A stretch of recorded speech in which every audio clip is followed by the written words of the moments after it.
Hi friends, ಎಲ್ಲರೂ ಹೇಗಿದ್ದೀರಿ? ಆರಾಮಿದ್ದೀರಿ? ನಾನು ಆರಾಮಿದ್ದೀನಿ. ಇವತ್ತು ಮದುವೆಗೆ ಹೊಂಟೀವಿ, ಅದಕ್ಕೆ ರೆಡಿಯಾಗಿನಿ. ಹೇಗಿದೆ ಅಂತ ಕಮೆಂಟ್ ಮಾಡಿ ತಿಳಿಸಿ. ಸೀರೆ ಚೆನ್ನಾಗಿದೆ ಅಂತ ಹೇಳಿ ಕಮೆಂಟ್ ಮಾಡಿ, ಗೊತ್ತಾಗುತ್ತೆ ನನಗೆ.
ಮದುವೆಯಿಂದ ಭಾಳ ಸುಸ್ತಾಗಿತ್ತು, ಅದಕ್ಕೋಸ್ಕರ ಜಲ್ದಿ ಆಗೋದು ಮಾಡಬೇಕಂತ ಇದನ್ನು ಹುಣಸೆಹಣ್ಣು ನೆನೆಯಿಟ್ಟಿದ್ದೀನಿ ನೋಡಿ. ಈಗ ಮಿಕ್ಸಿ ಜಾರ್ಗೆ ಶೇಂಗದ ಪುಡಿ ಹಾಕ್ತೀನಿ.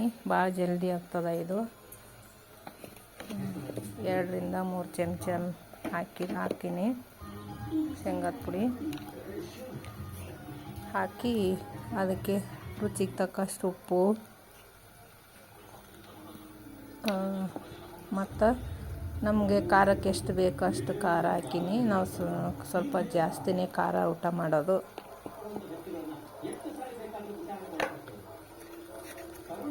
ಈ ಥರ ಮಾಡಿ ಭಾಳ ರುಚಿ ಆಗ್ತದೆ ಅನ್ನಕ್ಕೆ.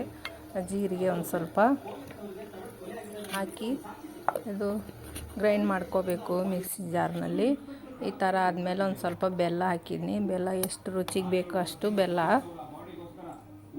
ಹಾಕಿ, ಒಂದು ಸ್ವಲ್ಪ ನೀರು ಹಾಕಬೇಕು, 1-2 ಕಪ್ಪನಷ್ಟು ಹಾಕಿ ಮತ್ತೆ ರುಬ್ಕೋಬೇಕು ನೋಡಿ.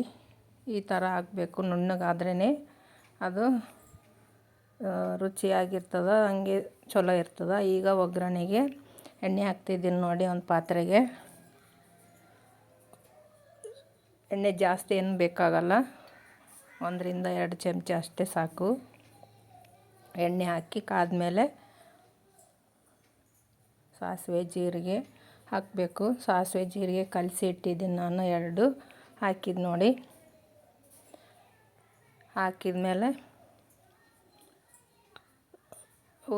ಚಿಟಪಟ ಅಂತ ಸಿಡಿದ ಮೇಲೆ ಒಣ ಮೆಣಸಿನ್ಕಾಯಿ ಒಂದು 5-6 ಹಾಕಿದ್ದೀನಿ.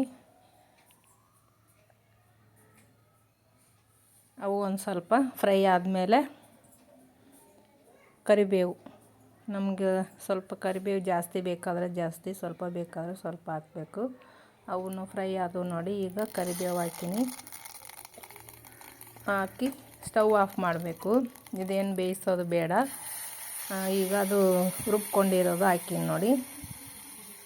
ಅದು ಜಾರೆಲ್ಲ ತೊಳೆದು ಹಾಕಬೇಕು. ಹೆಂಗಿದ್ರೂ ನೀರು ಹಾಕಬೇಕಲ್ವ, ಅಷ್ಟು ಗಟ್ಟಿ ಏನು ಬೇಕಾಗಲ್ಲ, ನೀರೇ ಬೇಕು. ಈಗ ಜಾರನ್ನೆಲ್ಲ ತೊಳೆದು ನೀರು ಹಾಕ್ತೀನಿ. ಈ ಥರ ಮಾಡಿ ನಿಮ್ಗೆ ಯಾವಾಗಾದ್ರೂ ಸುಸ್ತಾದಾಗ, ಯಾವಾಗ ನೀವು ಊರಿಗೆ ಹೋಗಿ ಬಂದಾಗ ಸುಸ್ತಾಗಿರ್ತದಲ್ವ, ಆವಾಗೆಲ್ಲ ಮಾಡ್ಕೋಬೋದು. ಅನ್ನಕ್ಕೆ ಭಾಳ ರುಚಿಯಾಗಿರ್ತದೆ. ನಾವು ಜಾಸ್ತಿ ಇದೇನೇ ಮಾಡ್ತೀವಿ. ಸಂಜೆ ಹೊತ್ತು ಏನಿಲ್ಲಾರ್ದಾಗೂ ಮಾಡ್ಬೋದು. ಇದು ಒಂದಿದ್ರೆ ಏನು ಬೇಕಾಗಲ್ಲ. ಭಾಳ ರುಚಿಯಾಗಿರ್ತದೆ, ಭಾಳ ಸೂಪರಾಗಿರ್ತದೆ. ಇದನ್ನು ನಾವು ಜಾಸ್ತಿ ಮಾಡ್ತೀವಿ ನಮ್ಮ ಮನೆಯಾಗ, ಅದಕ್ಕೆ ನಿಮಗೂ ತೋರಿಸ್ಬೇಕಂತ ತೋರಿಸ್ತಿದ್ದೀನಿ. ನೀವು ನಿಮ್ಮ ಮನೆಯಲ್ಲಿ ಟ್ರೈ ಮಾಡಿ. ಕೊತ್ತಂಬರಿ ಸೊಪ್ಪು ಹಾಕ್ತಿದ್ದೀನಿ ಸ್ವಲ್ಪ. ಈಗ ರೆಡಿ ಆಯಿತು ನೋಡಿ. ಇಷ್ಟಾದರೆ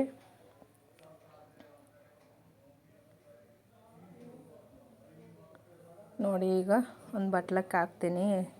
ಕಲರ್ನು ಎಷ್ಟು ಚಲೋ ಬಂದದಲ್ವ. ಇಷ್ಟಾದರೆ ಸಾಕು, ತಿಳಿನೂ ಜಾಸ್ತಿನ ನೀರು ಹಾಕ್ಬಾರ್ದು. ಭಾಳ ರುಚಿಯಾಗಿರ್ತದೆ ನೋಡಿ ಫ್ರೆಂಡ್ಸ್. ನೀವು ನಿಮ್ಮ ಮನೇಲಿ ಟ್ರೈ ಮಾಡಿ. ಹಾಗೆ ನಿಮ್ಮ ಫ್ರೆಂಡ್ಸಿಗೂ ರಿಲೇಟಿವ್ಸಿಗೆ ಎಲ್ಲರಿಗೂ ಶೇರ್ ಮಾಡಿ.